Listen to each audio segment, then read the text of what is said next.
ஒரு மார்க்கத்தில் இன்னைக்கு தேவையான ஒரு கேள்வி கேட்டிருக்கிறாங்க. நமக்கு ஏதாவது பிரச்சனை, நோய் நொடி என்று சொன்னால், குழந்தைகளுக்கு ஏதாவது பயந்து விட்டது என்று சொன்னால், வைத்த வலி என்று சொன்னால், புருஷன் பொண்டாட்டிக்கு சண்டை என்று சொன்னால், நல்ல குடும்ப வாழ்க்கை இல்லை என்று சொன்னால், இப்படியான பல காரணங்களுக்காக வேண்டி என்ன செய்யறாங்க, அஜத்திட்ட போறாங்க. அவர் என்ன செய்யறாரு, அதுக்கு ஒரு மந்திரம் வச்சுக்கிற மாதிரி நினைத்து கொண்டு நூல்ல முடிஞ்ச என்ன செய்யறாரு, நூலை எடுக்கிறாரு, பூண்டு ஊதி என்ன செய்யறாரு, நூலை கட்டி உங்களுக்கு கட்டி தர்றாரு. அல்லது தாயத்து மாதிரி ஒரு பேப்பரை எழுதி அதை ஒரு இதுல அடைச்சி அதை இடுப்புல தோல்ல கட்டிக்கிறங்க அப்படின்னு சொல்றாரு. அல்லது என்ன செய்யறாருன்னா தட்டுல என்னத்தையாவது எழுதி இதை கரைச்சு குடிங்க அப்படின்னு சொல்றாரு. அப்ப இந்த மாதிரியான ஒரு மெத்தேடு இஸ்லாத்துல இருக்குதா, இது மாதிரியான ஒண்ணு இருக்குதா அப்படின்னு கேட்கிறாங்க. இது மாதிரியான ஒண்ணு இருக்கிறதா இருந்தா நபிகள் நாயகம் ஸல்லல்லாஹு அலைஹி வஸல்லம் அவங்களுடைய காலத்துக்கு நம்ம போயிடணும். அவங்க காலத்துல பல பேர் நோய்வாய்ப்பட்டாங்க. நம்ம மாதிரி தான் அவங்களும் இருந்தாங்க. நம்மள மாதிரி அவங்கள வயிற்று வலி வந்தது, அவங்களே வறுமையா இருந்தாங்க, அவங்களையும் கணவன் மனைவி பிரச்சனைகள்லாம் இருந்தது, அவங்களையும் சில பேருக்கு குழந்தைகள் இல்லாம எல்லாம் இருந்தது. இப்படி பலவிதமான நம்ம சந்திக்கக்கூடிய இதே மாதிரியான பிரச்சனைகளை அவங்களும் சந்திச்சாங்க. அப்படி சந்திச்ச நேரத்தில் நபிகள் நாயகம் ஸல்லல்லாஹு அலைஹி வஸல்லம் அவர்கள் என்ன வழி காட்டினாங்கன்னா, ரெண்டு வழி காட்டினாங்க. ஒரு வழி என்ன, ததாவவ், நீங்கள் மருத்துவம் செய்யுங்கள். இன்னலி குல்லி தாயின் தவாவும், ஒவ்வொரு நோய்க்கும் மருந்து இருக்கிறது. நபிகள் நாயகம் ஸல்லல்லாஹு அலைஹி வஸல்லம் சொன்னாங்க, மக்களுக்கு நோய் நொடி வந்துருச்சா, வயிற்று வலி வந்துருச்சா, தலைவலி வந்துருச்சா, அதுக்கு நீங்கள் செய்ய வேண்டிய வேலை என்ன, ததாவோ, மருத்துவம் செய்யுங்கள். அந்தந்த காலத்தில் என்ன மருத்துவம் இருக்கிறதோ, அதுல எந்த மருத்துவம் நமக்கு பிடிக்கிறதோ, நாட்டு மருத்துவம் பண்ணா நாட்டு மருத்துவம் பண்ணுங்க, இங்கிலீஷ் பண்ணா இங்கிலீஷ் பண்ணுங்க, ஏதாவது ஒரு மருத்துவம் ஒர்க் அவுட் ஆகும். அப்ப ஏதாவது ஒரு வகையில் நீங்க என்ன செய்யுங்க, மருத்துவம் செய்யுங்கள். இன்னலி குல்லி தாயின் தவாவுன், எல்லா நோய்க்கும் மருந்து இருக்கிறது. சில நோய்க்கு மருந்து இல்லைன்னா கண்டுபிடிக்கலன்னு அர்த்தம், இருக்கு, கண்டிப்பா இருக்கு. சில நோய்க்கு மருந்து இல்லைன்னு அர்த்தம் கிடையாது, உன்னை இவன் கண்டுபிடிக்கல. ஒரு காலத்துல பெரியம்மைக்கு மருந்து இல்லைன்னு சொல்லிட்டு இருந்தாங்க, இப்ப பெரியம்மைக்கு மருந்த கண்டுபிடிச்சிட்டாங்க. ஒரு காலத்துல கேன்சருக்கு மருந்து இல்லைன்னு சொன்னாங்க, இப்ப போன மாசம் அதுக்கு மருந்து கண்டுபிடிச்சிட்டாங்க. ஆரம்ப நிலை கேன்சரா இருந்தா டோட்டலாவே என்ன செய்யலாம், சுத்தமாவே கிளியர் பண்ணி பண்ணலாம் என்கிற அளவுக்கு என்ன செய்யலாம். இப்ப புற்றுநோயா இருந்தாலும் நம்ம நாட்டுக்குலாம் அநேகமா 2 மாசத்துல வந்துடும். பழைய காலத்துல எல்லாம் லேட்டாவும் சீக்கிரம் வந்துடும். அப்ப எல்லா நோய்களுக்குமே எய்ட்ஸுக்கு தான் மருந்து இல்லைங்கிறான். இல்லைன்னா கண்டுபிடிக்கலன்னு அர்த்தம், இல்ல கிடையாது, இருக்குது.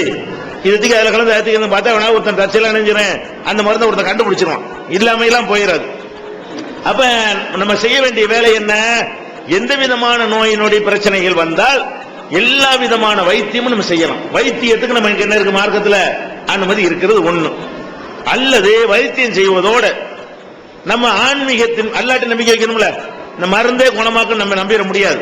மருந்தை வச்சா கூட எல்லாருக்கும் ஒரே மருந்து டாக்டர் வைத்த வழின்னு 10 பேருக்கு கொடுப்பாரு, 8 பேருக்கு குணமாக 2 பேருக்கு ஆக மாட்டேங்குது. ஒரே மருந்தை ஒரே மாதிரி நோயாளி 10 பேருக்கு கொடுத்தாருன்னு சொன்னா 10 பேரும் குணமாக மாட்டாங்க, 8 பேர் தான் ஆகுறான், 7 பேர் தான் ஆகுறான், 3 பேர் ஆக மாட்டேங்குதா இல்லையா? அப்ப மருந்துக்கு மேல அவனுடைய நாட்டமும் கலக்கு மிக்ஸ் ஆகணும். வெறும் மருந்து மட்டும் என்ன செய்யாது, குணமாக்கிறாது. மருந்தையும் சாப்பிட்டு இறைவா இதன் மூலம் நீ குணத்தை கொடுத்துரு அப்படின்னு நம்ம என்ன செய்யணும், எல்லா இடத்துல துவாவும் செய்யணும். அப்ப அந்த துவா பலவிதமான துவாக்களை ரசூல் ஸல்லல்லாஹு அலைஹி வஸல்லம் கற்று தந்திருக்கிறாங்க. என்ன கற்று தந்திருக்கிறாங்க, ஒரு நோயாளியை பார்க்க சென்றார்களே ஆனால் லா பஅஸ தஹூர் அப்படின்னு சொல்லுவாங்க. பரவாயில்ல, அல்லாஹ் சுத்தமா குணமாக்குவான். ஒரு நோயாளிக்கு நம்ம போனோம்னு சொன்னா அவருக்காக நம்ம என்ன செய்யணும், லா பஅஸ தஹூர், பரவாயில்ல அல்லாஹ் குணமாக்கிடுவான். இந்த மாதிரி வார்த்தையை நீங்க சொல்லலாம். எந்த நோயாளியை பார்க்க போனாலும் எல்லா முஸ்லிமும் இதை சொல்லலாம். அதே மாதிரி ரசூல் ஸல்லல்லாஹு அலைஹி வஸல்லம் செய்வாங்க, அதுஹிபில் பாஸ ரப்பன்னாஸ் அல்லாஹும்ம அஷ்ஃபி அன்த ஷாஃபி லா ஷிஃபா இல்லா ஷிஃபாவுக, இறைவா மனிதர்களுடைய இரட்சகனே நீ குணமாக்கு, உன்னைய தவிர யாரும் குணமாக்க முடியாது, நோயுடைய அறிகுறி கூட இல்லாத அளவுக்கு பூரணமா குணமாக்குன்னு அர்த்தம் இருக்கு. ரசூல் ஸல்லல்லாஹு அலைஹி வஸல்லம் துஆ செய்வாங்க, அதுஹிபில் பாஸ ரப்பன்னாஸ் அல்லாஹும்ம அஷ்ஃபி அன்த ஷாஃபி லா ஷிஃபா இல்லா ஷிஃபாவுக ஷிஃபான் லா யுகாதிரு ஸகமன் வலா அலமா, ஒரு வேதனையை கூட விட்டு வைக்காத வகையில, நோயுடைய அறிகுறியை கூட மிச்சம் வைக்காத வகையில முழுசா குணமாக்கு இறைவா அப்படின்னு சொல்லி நோயாளியை பார்க்க சென்றால் நபிகள் நாயகம் ஸல்லல்லாஹு அலைஹி வஸல்லம் அவர்கள் இந்த பிரார்த்தனையை சொல்வார்கள். இது நமக்கு அனுமதி இருக்கிறது. இது போக குர்ஆன்ல இருந்து நஸ்ஸில் மினல் குர்ஆனி மா ஹுவ ஷிஃபாஉன் வ ரஹ்மா, குர்ஆனில் இருந்து நோய் நிவாரணம் தரக்கூடிய வசனங்களை நாம் அருளி இருக்கிறோம் அப்படின்னு அல்லாஹ்வே குர்ஆன்ல சொல்றான். ஒரு நஸ்ஸில் மினல் குர்ஆனி மாஹுவ ஷிபாவுன், குர்ஆனில் ஷிஃபா தருவதற்கு என்று சில வசனங்களை அருளி இருக்கிறோம். அந்த வசனங்கள் என்ன? அல்ஹம்து சூரா, ரசூல் ஸல்லல்லாஹு அலைஹி வஸல்லம் இதை கற்று தந்திருக்கிறாங்க. அது மாதிரி குல் அஊது பிரப்பில் ஃபலக், குல் எல்லா சூராவும் ஷிஃபான்னு நமக்கு வரல. குர்ஆனிலிருந்து சில சூறாக்களை, சில வசனங்களை ஷிஃபாவுக்கு என்றே தந்திருக்கிறோம் அப்படின்னு சொல்றாங்க. இப்ப ஒரு ஆளுக்கு தேள் கொட்டிருச்சு. அபூ சயீதுல் குத்ரிங்கிற ஒரு சஹாபி பிரயாணத்துல போய்கிட்டு இருக்கும்போது ஒரு கிராமத்துல உள்ள ஒரு ஆளுக்கு தேள் கொட்டிருச்சு. முஸ்லீம் அல்லாத ஒருத்தர், அவருக்கு தேள் கொட்டிருச்சு. உடனே அவங்க அந்த காலத்துல நம்ம டாக்டர் எல்லாம் இருந்தாங்க, மந்திரிக்கிறதா ஏதாவது செய்வாங்க. அவங்க அங்கிட்டு தேடி பார்த்துட்டு அந்த விஷம் இறங்கல. உடனே இவங்க ஒரு வெளியூர் ஆளுங்க இருக்கிறாங்களே, இவங்களுக்கு ஏதாவது தெரியுதான்னு கேட்போம் வந்து கேட்கறாங்க. அப்ப அபூ சயீதுல் குத்ரி என்ன பண்றாரு, நான் வர்றேன்னு சொல்லிட்டு போய் அல்ஹம்து சூரா ஓதிட்டு ஒழியாந்துறாரு. அவர் பக்கத்துல வச்சு என்ன செய்யறாரு, அல்ஹம்து சூரா ஓதுறாரு. ஓதுன உடனே விஷம் இறங்கி போச்சு. அல்லாஹ்வுடைய அவருடைய நம்பிக்கைக்கு தகுந்தவாறு சில ஆள் ஆனால் ஆகும், ஆவாட்டாலும் ஆவலண்டு ஆவாது. யாரு கண்மாமா அல்லாஹ்வுடைய வசனத்துக்கு அந்த பவர் இருக்குது அப்படிங்கறதோட இஹ்லாஸோட தூய்மையான எண்ணத்தோட ஓதுறாங்களோ அதுக்குன்னு ஒரு வெயிட் இருக்கத்தான் செய்கிறது. அவர் முஸ்லீம் அல்லாதவர், இத்தனைக்கு முஸ்லீமுக்கு தான் இது பயன் தரும் கிடையாது. முஸ்லீம் அல்லாதவரா இருந்தா கூட என்ன செய்யும், பயன் தரும். அவருக்கு விஷம் இறங்கி போச்சு. இது ரசூலுல்லாஹ் வந்து சொல்லும்போது என்ன பண்ணாங்க, உனக்கு எப்படிப்பா இது தெரியும் அப்படின்னு கேட்டாங்களே, கண்டிக்கல. இது புகாரியில, முஸ்லீம்ல, இன்னும் ஏராளமான நூல்கள் ஆதாரப்பூர்வமாக பதிவு செய்யப்பட்ட ஹதீஸ் இது. அப்ப என்ன செய்யலாம், நமக்கு நோய் நொடி வந்துச்சா அல்ஹம்து சூரா ஓதி பாருங்க. இதுக்கு அஜரத்திலேயே போகணும். அல்ஹம்து தெரியாத முஸ்லீம் இருப்பான யாராச்சும் பெரிய அல் பக்கரா ஓதுன்னு சொன்னா நீங்க அஜரத்துல போகலாம். அவ்வளவு பெருசு எனக்கு தெரியாதுன்னு சொல்லலாம். அல்ஹம்து சூரா தெரியாதால யார் இருக்கிறா? அதே மாதிரி ரசூல் ஸல்லல்லாஹு அலைஹி வஸல்லம் அவர்கள் படுக்கைக்கு செல்லும் பொழுது இந்த குல் அஊது ரப்பில் ஃபலக், குல் அஊது பிரப்பின் நாஸ், குல் ஹுவல்லாஹு அஹதுங்கிற சூரா, இந்த மூணையும் ஓதி விட்டு ஊதி உடம்பெல்லாம் தடவி கொண்டு படுப்பார்கள். அவங்களுக்கு உடம்பு சரியில்லாம போகும் பொழுது ஆயிஷா நாயகி ஊதி என்ன செய்வாங்க, அவங்க மேனில தடவுவாங்க என்றெல்லாம் நம்ம என்ன செய்யறோம், ஹதீஸ்கள்ல பார்க்கிறோம். அப்ப குர்ஆனுடைய வசனங்கள்ல இந்த மாதிரி அல்ஹம்து சூரா, இந்த பல குல் அஊது கடைசி 3 சூரா 112, 113, 114 ஆகிய இந்த 3 சூறாக்கள், இதெல்லாம் ஷிஃபாவுடைய சூறாக்கள். இதை நம்ம ஓதிக்கொள்ளலாம், நம்மளே ஓதிக்கொள்ளலாம். காபீர்கள் மாதிரி ஓத தெரியாதவங்க இருந்தா அவங்களுக்காக நம்ம ஓதலாம். முஸ்லிமா இருந்தா அவரே ஓதிக்கிறோம். ஓத தெரியாதவங்கள குழந்தைகளா இருந்தா நம்ம ஓதணும். அதே நேரத்தில் வந்து அஜத்துல போகணுமா, முடியாது. ஏன், அந்த அஜத்திட்ட முஸ்லீம் தான் போறாங்க. காபீருக்கு ஓதி பார்த்துக்க நம்ம ஆதாரம் பார்த்திருக்கிறோம் ஹதீஸ்ல. குழந்தைகளுக்கு ஓதி பார்க்கறதுக்கு ஆதாரம் பார்த்திருக்கிறோம். பெரியவங்க அவங்க தான் ஓதிக்கணும். குழந்தைக்கு பெற்றோர் ஒதுக்கிற வேண்டியதான். குழந்தைகளா இருந்தா செய்யணும், நம்ம அந்த சூறாக்களை வைத்தியமும் பண்ணிக்கிட்டான். வைத்தியம் பண்ணி விட்டு அல்லாஹ்ட்ட நம்பிக்கை வைக்கிறதுக்கு அல்ஹம்து சூரா ஓதி அவர் மேல ஊதி கையில ஊதி தடை விட்டீங்கன்னு சொன்னா அதுக்கு வந்து மார்க்கத்தில் என்ன இருக்கு, ஹதீஸ்கள்ல அனுமதி. இதை செஞ்சாங்க. ஆனா ஒரு கட்டத்திலையும் பிளேட்டை கொண்டு வா எழுதி தரேன் கரைச்சு குடி, அது இஸ்லாத்துல கிடையாது. ஏன், குர்ஆன் என்பது எப்ப ஷிஃபா தரும் கேட்டு முதல்ல விளைக்கணும். குர்ஆன் என்ன, குர்ஆன்ங்கிறது என்ன, பேப்பரா குர்ஆன்? குர்ஆன்ங்கிறது பேப்பரை வரல இறக்குனா ஜிப்ரீல் அலைஹிஸ்ஸலாம் வந்து பேப்பரா கொடுத்துட்டு போனாங்க. குர்ஆன்ங்கிறது என்ன, ஓதுதலுக்கு பேர் தான் குர்ஆன். நம்ம பாதுகாக்கிறதுக்கு எழுதி வச்சுக்கிட்டோம். வழங்குதா, நீங்க ஒரு குர்ஆன் வீட்டுல வாங்கி வச்சிருக்கீங்க, என்கிட்ட குர்ஆனே இல்ல, நான் அல்ஹம்துலில்லாஹி ரப்பில் ஆலமீன் மனப்பாடமா நான் ஓதுறேன், எனக்கு நன்மை கிடைக்கும், உங்களுக்கு நன்மை கிடைக்காது. நீங்க குர்ஆன் வச்சிருக்கிறது உண்மை, வச்சிருந்தா நன்மை கிடைக்குமா? நிறைய 114 சூரா உங்கள்ட்ட இருக்குது, நன்மை கிடைச்சிருமா? குர்ஆனியா புக்தி போகல போனா 1000 குர்ஆன் அடிக்க வச்சிருப்பான், நன்மை கிடைக்குமா அவனுக்கு? கிடைக்காது. குர்ஆன்ங்கிறது எது, இது எழுத்தெல்லாம் வந்து ஒரு அடையாளம். வழங்குதா, இந்த அடையாளம் நம்ம பாதுகாக்கிறதுக்காக எழுதி வச்சுக்கிட்டது. குர்ஆன்ங்கிறது என்ன, ஜிப்ரீல் ஓதித்தான் காட்டினாரு. ரசூல் ஸல்லல்லாஹு அலைஹி வஸல்லம் மனப்பாடம் தான் பண்ணிக்கிட்டாங்க. சஹாபாக்களை மனப்பாடம் தான் பண்ண வச்சாங்க. காலாகாலத்துக்கு இது நிக்கணுமே அப்படிங்கிறதுக்காக வேண்டி பாதுகாக்கிறதுக்கு எழுதி வைத்துக் கொண்டார்கள். எழுதி வச்சது அதை பார்த்து ஓதுறதுக்கு தான். ஓதுவதுதான் இபாதத்து. ஓதுவதுக்கு பேர் தான் குர்ஆன். எது குர்ஆன் அல்ல, எழுத்து வந்து மையி தான். இவங்க என்ன செய்யறாங்க, கூறுகட்டு போய் அல்ஹம்து ஓதுன்னு சொன்னா நாக்குனால சொல்லும் போது அது வணக்கமாவது. அல்லாஹ்வுடைய சொல்லை நம்ம சொன்னோம் அப்படின்னு ஆகுது. ஓசை வேறுபடுது. அதே நேரத்தில் எழுதுனீங்க என்று சொன்னா, அதை கரைச்சிட்டு என்று சொன்னா மையி தானே அதுல இருக்கு, மையி தானே இருக்கு. ஒரு சாதாரண தமிழ்ல ஒரு புஸ்தகத்தை எடுத்துக்கொண்டு அகர முதல எழுத்தெல்லாம் ஆதி பகவான் முதற்றே உலகுன்னு எழுதி கரைக்கிறீங்க. அல்ஹம்துலில்லாஹி ரப்பில் ஆலமீன் எழுதி அதே மையில் எழுதி கரைக்கிறீங்க. ரெண்டையும் டெஸ்ட் பண்ணாத வித்தியாசம் இருக்குமா? மைய டெஸ்ட் பண்ண தண்ணி போய் டெஸ்ட்ல கொடுத்து லேபில் கொடுத்தோம்னா இது அல்ஹம்து எழுதின தண்ணி, இது வந்து அகர முதல திருக்குறள் எழுதின தண்ணி நம்ம கண்டுபிடிச்சு சொல்லுவாங்க. அதுல மையில வித்தியாசம் இருக்காது, சொல்லல வித்தியாசம் இருக்கும். அகர முதல எழுத்தெல்லாம்னா இது வேற, அல்ஹம்துலில்லாஹி ரப்பில் இது வேற. வந்ததுல சொல்லுவதில் தான் வித்தியாசம் இருக்கு, மையிலே வித்தியாசம் இருக்குது. இவன் மைய குடிங்கிறான், நீ குடிச்சது மைய தான். எப்ப அழிச்சு புட்டியோ இருந்தா தான் எழுத்து, அழிச்சு புட்டா மை, அடிச்சவன தண்ணி என்னது மை தான், மைய குடிக்கிறான். அப்ப எவ்வளவு ஃப்ராட் பண்றான்னு பாருங்க. அப்ப ரசூல் ஸல்லல்லாஹு அலைஹி வஸல்லம் அவர்கள் இந்த மாதிரி யாருக்கா செஞ்சாங்களா? மருத்துவமும் செய்ய சொன்னாங்க, குர்ஆனை ஓதி பார்க்கவும் சொன்னாங்க சில சூறாக்களை. ஆனா எழுதி தந்து என்ன செய்யல, கரைச்சு குடிக்க சொல்லவே இல்லை. இது ஒரு விஷயம்.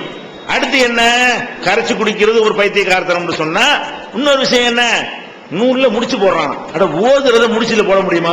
அது ஒரு மெட்டீரியலா? அந்த ஓதுதல்ங்கிறது எப்படி முடிச்சுல அடங்காது? பூண்டா குல்ஹுவல்லா உள்ள மாட்டிக்கிறமாப்ப, குல்ஹுவல்லா அது ஓதிப்புட்டு பூண்டு போய் முடிச்சு போடுறான், அந்த முடிச்சுக்குள்ள அது அடங்குதுங்கிறான். அப்ப இது யாருக்கு இருக்கணாக்குற? இது ஓதுனது எப்படி நூல்ல போய் அடங்கு? ஒரு நூல் முடிச்சுல போய் அடங்குமான்னு கேட்கிறேன். அப்ப இந்த மாதிரி எல்லாம் எந்த அளவுக்கு நாகூருக்குலாம் போனீங்கன்னா, அப்ப நாங்கெல்லாம் அந்த காலத்து நாகூருக்குலாம் எல்லாம் போய் போன ஆளுக்கு தானே, போகும்போது எங்க கண்ணால நாங்க பார்த்தது. அப்பதான் நாங்க இந்த தர்காவில ஃப்ராடுன்னு அப்பதான் நாங்க முதல்ல விளங்க ஆரம்பிச்சது. பக்கத்துல ஒரு இந்து சகோதரர் என்ன செய்யறாரு, நான் குர்ஆன் ஓதுனேன், இந்த குர்ஆன் இது பண்ணிட்டேன், நேர்ச்சை பண்ணிட்டேன் அப்படின்னு சொல்லிட்டு வர்றாரு. இந்து அவர் ஏதோ நோயாளி வச்சிருக்கு, நாகூர் ஆண்டவருக்கு போய் நான் குர்ஆனை போய் என்ன செஞ்சிடறேன், வழங்கிடுறேன், ஓதிடுறேன்னு சொல்லி பண்ணிட்டு வந்தார் போல இருக்கு. இவங்க சொல்றாரு, போய் என்ன செய்யறான், இங்க ரூபாய் கொடு, 101 ரூபா கொடுன்னு கேட்கறாங்க.